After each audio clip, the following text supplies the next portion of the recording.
লেখিকা শর্মিষ্ঠা গঙ্গোপাধ্যায়ের আলোয় ফেরা। ওই বড় ঘরটার লম্বা দেওয়ালটা জুড়ে রাখা মেহগনি কাঠের বড় খাটটা যেন এই সংসারের সিংহাসন। সেখানে পক্ষাঘাতে শয্যাশায়ী হয়ে শুয়ে আছেন এ সংসারের দণ্ডমুণ্ডের কর্ত্রী শিপ্রা দেবী। শরীরটা অচল, কিন্তু বিস্ময়ে জিহবা নিঃসৃত বিষাক্ত বাক্য এবং তীব্র তীক্ষ্ণ সদা জাগ্রত দৃষ্টিখানি এই সংসারে সারাক্ষণ নিবদ্ধ রেখেছেন।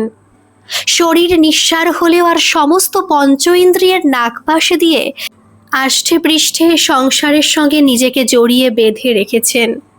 না নিজের না সংসারের কারো অবহেলায় তিনি সহ্য করবেন না। আর খাটটিও ঘরের দেওয়াল জুড়ে এমন একখানি জ্যামিতিক ক্ষেত্রফল মেপেই যেন অবস্থিত হয়েছে, যেখান থেকে তিনি শুয়ে শুয়েই আজ দীর্ঘ 7 বছর ধরে এই গোটা সংসারটি শুধু চোখ দিয়ে আর মুখ দিয়েই শাসন করে চলেছেন। বলতে গেলে নিজেকে এবং সংসারকে দাপটের উপরেই রেখেছেন। এখানে শুয়ে শুয়েই সোজাসুজি ডাইনিং রুম এবং ডাইনিং রুম ছাড়িয়ে ওপাশের রান্নাঘর, এপাশের ড্রয়িং রুমের প্রায় অনেকটাই তিনি দেখতে পারেন। বলতে গেলে প্রত্যয়দের ছোট্ট একতলা বাড়িটার বেশ খানিকটা অংশই তিনি নজরবন্দি করে রাখতে পারেন। এমনকি পাশ দিয়ে ছাদে উঠে যাওয়ার সিঁড়িটার কিছু অংশ এবং নিজের ঘরের জানালা দিয়ে একপাশে ঢোকার গেট বারান্দা এবং অন্যদিকের জানালাটা দিয়ে বাগান।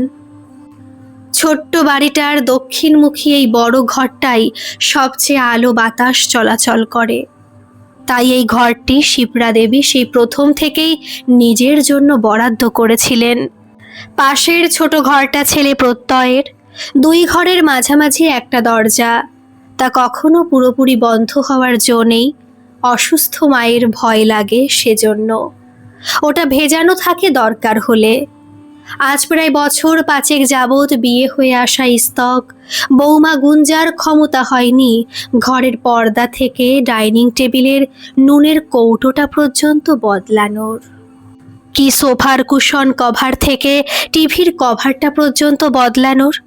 শোকেসের উপর ফুলদানিটি পর্যন্ত তার কথা মতো রাখা আছে যেমনটি তেমনি। গুঞ্জার কোনো অধিকারই নেই এই বাড়ির তুচ্ছাতি তুচ্ছ যে কোনো বিষয় হোক কি ঘটনা তার মধ্যে অদল বদল করা কি মাথা ঘামানোর।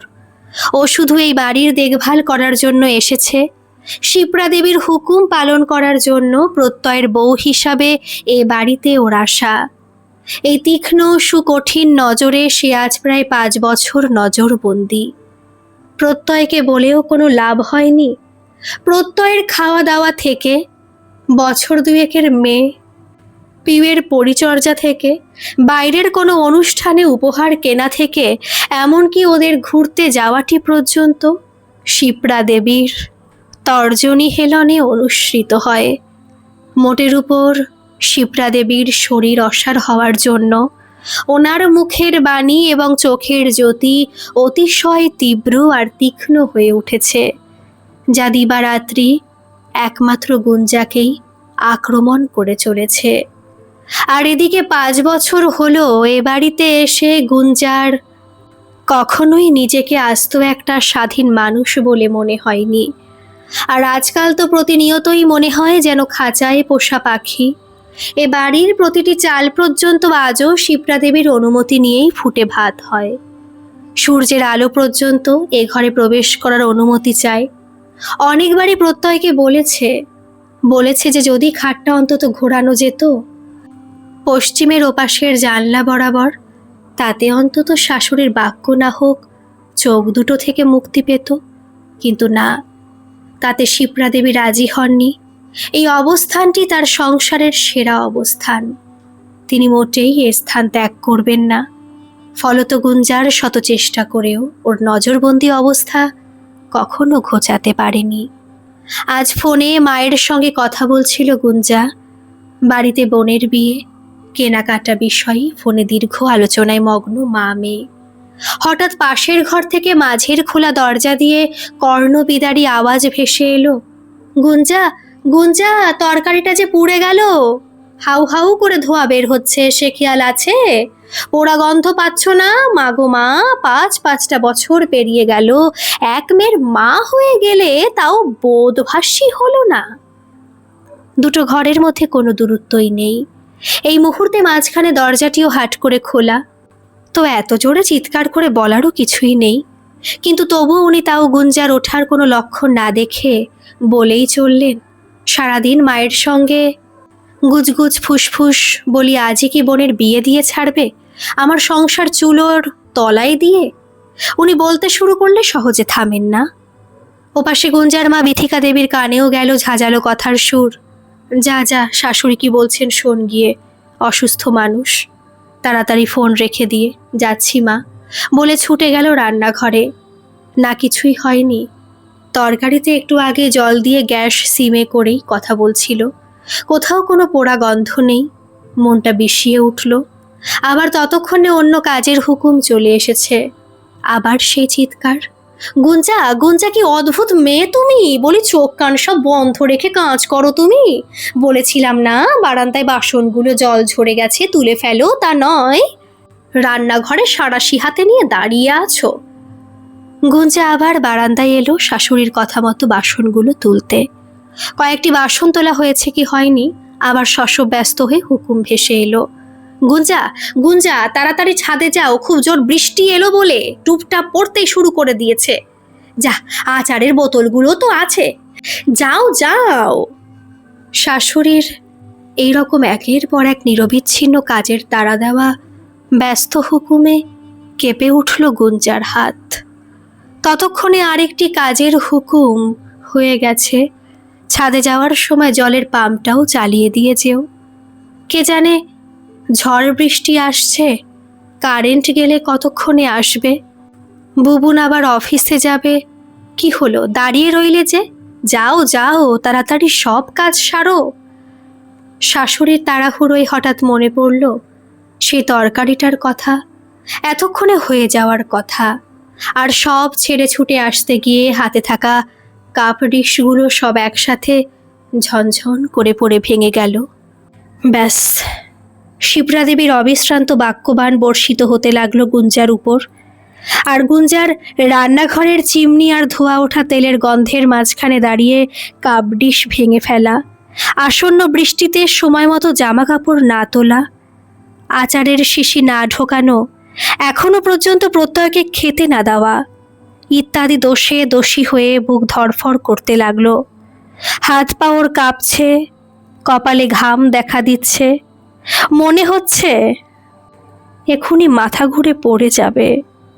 এরই মধ্যে আবার সশব্দে আওয়াজ তুলে হাতের হাতাটা পড়ে গেল। আবার শাশুড়ি হুকুম দিল, আবার কি অনর্থক করলে?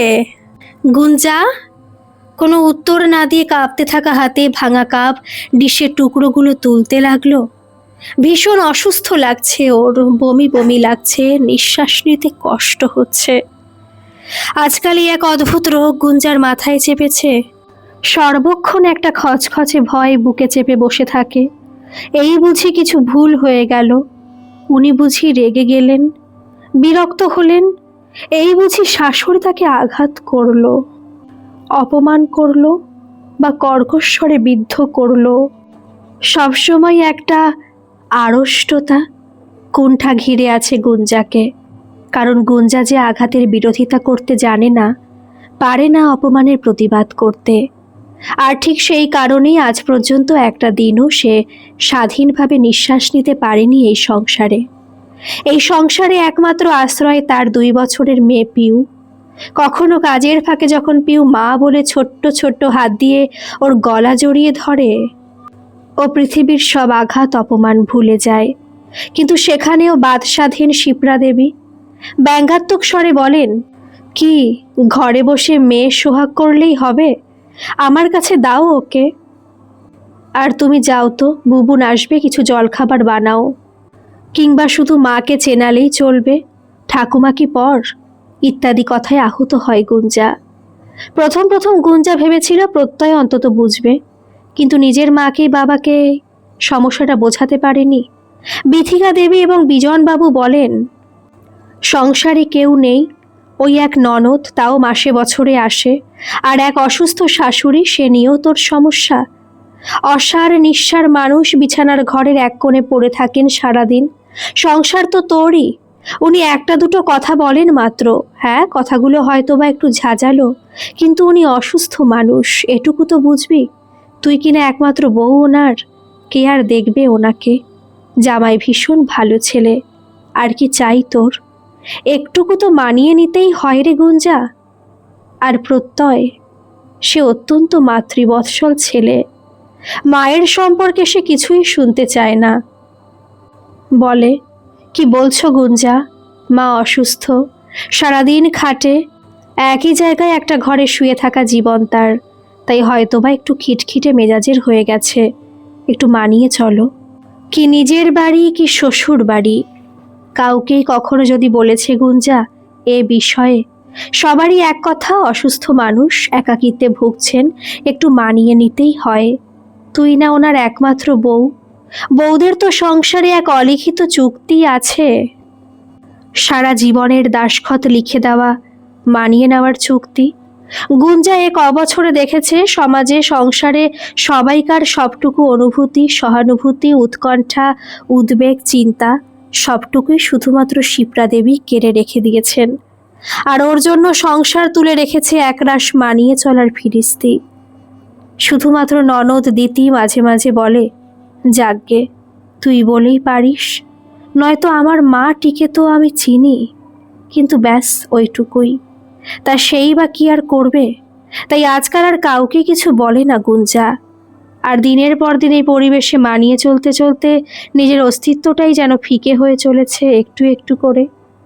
সংসারের সবটুকু সহানুভূতি ওই অসুস্থ মানুষটার জন্য, আর সংসারের প্রতিটা কোণা থেকে তার জন্য উড়ে আসা শুধুমাত্র একটি আকুতি, মানিয়ে নে। তাই আজকাল গুঞ্জা কাউকে কিছু বলাই ছেড়ে দিয়েছে, ভবিতব্যের হাতে কপাল ঠুকে। তবে একদিন ভবিতব্য গুঞ্জার জন্য অন্য জাল বুনল। একদিন এই সংসারের থেকে চিরতরে চোখ দুটিকে এবং কণ্ঠটিকে ছুটি দিলেন শিপ্রা দেবী। তিনি সব হুকুম চিৎকার স্তব্ধ করে খাটটিকে, ঘরটিকে শূন্য করে মাত্র 7 দিনের জ্বরে, সর্দি কাশিতে বুকে কফ জমিয়ে এক শীতের রাতে এই পৃথিবী থেকে বিদায় নিলেন। মৃত্যুর নিয়ম মেনে আত্মীয় স্বজন সবাই এলো, কান্নাকাটি হলো, তারপর শ্রাদ্ধ শান্তি হলো এবং সবাই চলেও গেল। শুধু আরও দিন 7 দিতি থেকে গেল ছেলেকে নিয়ে। ওরা যাওয়ার সময় রাতুল তা দিদুনের একটা ছবি বড় ফ্রেমে বাঁধিয়ে ওই খাটটার ঠিক দেওয়ালের পাশের ফাঁকা জায়গায় পেরেকের সাথে ঝুলিয়ে দিয়ে গেল। দিদুন এই ঘরে এই খাটেই থাকতো, তো ঠিক এখানেই থাকুক ফটোটা। দিতি প্রত্যয় প্রত্যেকেই সায় দিল। মা যেখানে ছিলেন ছবি হয়ে গলায় মালা পরে অবিচল নিশ্চল নিঃসার হয়ে ঠিক সেইভাবেই রয়ে গেল সেই ঘরে, প্রায় সেই জায়গায়, খাটে নয় ঠিক তার কাছেই। অতঃপর সব কিছু শান্ত হলো। গুঞ্জা দীর্ঘ বছর পর এতদিনের নিজের সংসার নিজের মতো করে পেল। এইবার সে নিজের মতো করে পর্দা ঝোলাবে। ড্রয়িং রুমের ফুলদানি থেকে ডাইনিং টেবিলে নুনদানি নিজের পছন্দের মতো হবে। রান্নাঘরের বাসন থেকে রান্নার পদ তার মতো করে হবে। রান্নায় নুন মিষ্টি সব কিছু তার স্বাদ মতো করে হবে। এই সংসারে সবটুকু রূপরস গন্ধ বর্ণ সব কিছু তার রুচি মতোই সেইবার সাজাবে। হ্যাঁ, এমনটাই তো হওয়ার ছিল, কিন্তু হচ্ছে না, কিছুতেই হচ্ছে না। রান্নাঘরের থেকে আজও দেখা যায় ওই মেহগনি কাঠের বড় খাটটা, আর তার ঠিক পাশেই ফাঁকা দেওয়ালে ওই বড় ফটোটা, এমনভাবে রাখা যেন যেদিক থেকেই গুঞ্জা দেখে ওর মনে হয় ওই চোখ দুটো সেই একই রকম ভাবে ওই মোটা কালো চশমাটার ফাঁক দিয়ে ওর দিকেই আজও তাকিয়ে আছে। কখনো বা যদিও ঘরের পর্দাটা সরে যায়, অমনি খাটটার পাশ দিয়ে ওই ফটোর চোখ দুটো উকি মেরে যায়, আর সেই একই রকমভাবে গুঞ্জার বুকের ভেতরটা ধক করে ওঠে, শ্বাস দ্রুত ওঠানামা করে। সেই এই বুঝি ভুল হয়ে গেল কোনো কাজে, সেই অনুভূতিটা একই রকমভাবে ফিরে আসে। কখনো বা একলা বিকেলে ওই ঘরের খসখসে এমনি কোনো আওয়াজ এলেও যেন শুনতে পায়, গুঞ্জা গুঞ্জা চায়ের জল বসাও। চমকে ওঠে আপন মনে। আজও যেন কিন্তু গুঞ্জা শাশুড়ির হুকুমের কথা স্মরণ করেই যন্ত্রবৎ কাজ করে যাচ্ছে। ওই তো সোফাটা পর্যন্ত সরাতে যেন হাত কাঁপছে, কিংবা বহুদিনের পুরনো ভাঙা কাপটা পর্যন্ত ফেলতে পারছে না। কি একটা আজও অচেনা ভয় আছে মনে চেপে বসে। আর ভয়টা আরও চেপে বসছে ওই খাটটা আর ওই ফটোটা দেখলেই। ওই গুরুগম্ভীর মুখে পুরু চশমা আটা চোখটা দেখলেই সেই পুরনো ভয়গুলো যেন সাপের মতো ফনা তুলে ওর মনটাকে আষ্টে পৃষ্ঠে বেঁধে ফেলতে চাইছে। আপন মনে কাজ করতে গেলে বিড়বিড় করে বলছে, ঠিক আছে তো কাজটা? এই বুঝি ভুল হয়ে গেল না তো কোথাও? ভয়ে বারবার খতিয়ে দেখছে একই কাজ। কিংবা খেতে বসে তেলটা বেশি হয়ে গেল না তো? কিছু কেউ বলবে না তো? এই এক বাতিকের মতো হয়ে দাঁড়িয়েছে গুঞ্জার। ওই ঘরে ঝাড় দিতে গেলে খাটটা গায়ে লেগে যাওয়ার ভয়ে আঁচলটা গায়ে আঁটোসাঁটো করে জড়িয়ে ধরে ঘরটা ঝাড় দেয়। ভয়ে ভয়ে ফটোটার দিকে তাকায়। ওর মনে হতে থাকে ওই ফটোটার থেকেই বুঝি শিপ্রা দেবী আজও ওর দিকে নজর রেখে চলেছে। প্রত্যয়ের মায়ের মৃত্যুর পর অনেক বেশি চুপচাপ হয়ে গেছে। অফিস ছুটির দিনে বা অন্য সময় ঘরে থাকলেও এই খাটে এসেই বসে থাকে ওই ফটোটার দিকে তাকিয়ে। গুঞ্জা কয়েকবার আবার বলেছিল খাটটা এবার একটু ঘুরিয়ে রাখলে হয় না, কিন্তু প্রত্যয় এইভাবেই রাখতে চায় ঘরটাকে ঠিক আগে যেভাবে ছিল। এইভাবেই খাটটি থাকলে ও যেন ওর মাকে ছুঁতে পারে। গুঞ্জা ঘরে এসে মেয়েকে জড়িয়ে ধরে। এটাই একমাত্র ওর আশ্রয়ের নরম জায়গা। এই বাড়িটার আসল মালিক আজও শিপ্রা দেবী। ওই ফটো হয়ে আজও নিশ্চল অবিচল হয়ে রয়েছেন খাটের উপরেই। গুঞ্জার মুক্তি আদৌ ঘটেনি। সেদিন বিকেল থেকেই আকাশের মুখ ভার। আজ কয়েকদিন হলো ভীষণ গরম পড়েছে। বৈশাখের তপ্ত দুপুরে হঠাৎ করেই আকাশে মেঘের ঘন ঘটা। বিকেল হতে হতেই সে মেঘ সারা আকাশ ছেয়ে গেল। আর সন্ধ্যা নামার ঠিক আগেই ধুলো উড়িয়ে ঝড় এলো, কালবৈশাখী ঝড়, সাথে দমকা হাওয়া আর প্রচণ্ড বৃষ্টি। গুঞ্জা তখন ছাদের ঠাকুর ঘরে সন্ধ্যা দিচ্ছে। কোনো মতে 3 বার শাঁখে ফু দিয়েই ত্রস্ত পায়ে নিচে নেমে এলো। ব্যস্ত হাতে একের পর এক জানলাগুলো বন্ধ করতে লাগলো। পর্দাগুলো সব সাপের মতো উঠছে। এলোমেলো হাওয়ায় ওর ঘর সংসার সব উড়িয়ে নিয়ে যাচ্ছে যেন। একের পর এক জানলা বন্ধ করতে করতে এই বড় ঘরটায় এসে দাঁড়ালো। এই ঘরে 2টো বড় বড় জানলা। একটা জানলা হাত দিয়ে বন্ধ করতে যেতেই ঠকঠক আওয়াজ শুনে ব্যস্ত হাতটা থেমে গেল। নজর পড়ল দেওয়ালে টাঙানো ওই ছবিটায়। ছবিটা দুলছে ঝোড়ো হাওয়ায়। গুঞ্জার মুখে চোখে ঠোঁটে এক চিলতে হাসি ফুটে উঠল। জানালাগুলো আরো ভালো করে খুলে দিল, সরিয়ে দিল ওই ঘরটার পর্দাগুলো। হঠাৎ এক দমকা ঝোড়ো হাওয়া ঘরে ঢুকলো, সাথে এক পশলা বৃষ্টির শুদ্ধ জল নিয়ে। সেই হাওয়ায় পেরেক থেকে খুলে ছিটকে পড়ল ওই ছবির ফ্রেমটা। প্রথমে খাটের কোণায়, তারপর সেখান থেকে মেঝেতে। ততক্ষণে বৃষ্টির জলে মেঝে ধুয়ে যাচ্ছে। চূর্ণ বিচূর্ণ হয়ে গেল ফ্রেমটা, আর বৃষ্টির জলে নষ্ট হয়ে গেল ছবিটা। গুঞ্জা অপলকে তাকিয়ে রইল ওই ভেঙে যাওয়া চূর্ণ বিচূর্ণ হয়ে যাওয়া ফটোটার দিকে। ঘরটা ভেসে যাচ্ছে, খাটটা ভেসে যাচ্ছে বৈশাখী জলে। গুঞ্জা নিজেকেও খানিক ভিজিয়ে নিল ওই জলে। সব ভয়, দ্বিধা, দ্বন্দ্ব, আড়ষ্টতা সব কিছু বুঝি আজ ভেসে গেল, চূর্ণ বিচূর্ণ হয়ে গেল ওই ছবিটার সাথে সাথেই। কতক্ষণ ঠিক এইরকম ছিল জানে না। হঠাৎ চোখ চলে গেল দরজায়। পিউ দাঁড়িয়ে দাঁড়িয়ে মাকে দেখছে। মেঝেতে পড়ে থাকা কাজগুলো সামলে দৌড়ে গিয়ে কোলে তুলে নিল মেয়েকে। তারপর ওকে এ ঘরে খেলনা দিয়ে বসিয়ে রেখে ও ঘরে পড়ে থাকা কাজগুলো দ্রুত পরিষ্কার করে নিল। ফ্রেমটাকে ফেলে দিল ডাস্টবিনে। আর ছবিটা জলে ভিজে একেবারে নষ্ট হয়ে গেছে, ওটাকে বাইরে ফেলে দিল গুঞ্জা। বৃষ্টিটা একটু ধরেছে, জানলা বন্ধ করে দিল। শুকনো করে ঘরটা মুছে ওই বিছানার চাদরটা পাল্টে দিল সুন্দর করে। না, আর এ ঘরে থাকতে ওর কোনো রকম অস্বস্তি হচ্ছে না। কাচের একটা বাটিতে জল দিয়ে আজকের ছাদ বাগানে সদ্য ফোটা কিছু বেলি ফুল এনে এ ঘরে টেবিলে এনে রাখল গুঞ্জা। সারাটা ঘর মুহূর্তে সুগন্ধে ভরে উঠল। বেরিয়ে এসে নিজেও পরিপাটি করে সেজেগুজে মেয়েকে দুধ বিস্কুট খাওয়ালো। তারপর শান্ত ধীর স্থিরভাবে মনে সে সান্ধ্য কিছু জলখাবার তৈরিতে মন দিল। প্রত্যয় স্টেশনে নেমে গেছে। সন্ধ্যায় অফিস থেকে ফিরে ওর কিছু খাবার চাই। দেখতে দেখতে কলিং বেল বাজল। প্রত্যয় এসে গেছে। গুঞ্জা দৌড়ে গিয়ে দরজা খুলল। মুখে আজ ওর অনাবিল স্মিত হাসি। বৃষ্টি এখনো পড়ছে, তবে বেগটা কমেছে। হাসি মুখে বলল, তুমি ফ্রেশ হও, আমি চা জল খাবার আনছি। বাইরের বারান্দায় জুতোর রাখার জায়গাটার ঠিক পাশেই ডাস্টবিনটার ফ্রেমটা দেখতে পেয়ে গাঢ় স্বরে প্রত্যয় বলে উঠল, এটা ভাঙল কি করে? গুঞ্জা আজ ভয় হারা। সে শান্ত ধীর স্বাভাবিক স্বরে বলল, ঝড়ে পড়ে গেছে, জানলা দুটো খোলা ছিল। প্রত্যয় দৌড়ে ঘরের ভিতরে গিয়ে ফটোটার জায়গায় হাত বুলিয়ে প্রায় চিৎকার করে বলল, তুমি সত্যি ভীষণ কেয়ারলেস, তাই মা সবসময় তোমার কাছে খুঁত দেখতে পেত। এতটা কেয়ারলেস তুমি? ঝড় উঠেছে তো জানলাটা তাড়াতাড়ি বন্ধ করতে পারোনি? গুঞ্জা ভয় পেল না। আজ তার আর হাত পা কাঁপল না। ওই ঘরেই ওই খাটটার সামনে দাঁড়িয়ে আজ শান্ত স্থিরভাবে কথা বলল, কোনো ওজোর যুক্তি দিল না। তুমি ফ্রেশ হয়ে নাও, মায়ের আরও অনেক ভালো ভালো সুন্দর সুন্দর ফটো আছে, বের করে দেব। তাছাড়া ওই ফটোটা জলে ভিজে নষ্ট হয়ে গেছে, ওইটা নেই, অন্যটা আছে। আগে তুমি ফ্রেশ হয়ে নাও, আমি চা বসাচ্ছি। তারপর বেলি ফুলগুলো দেখিয়ে বলল, এটা কেমন লাগছে বললে না তো?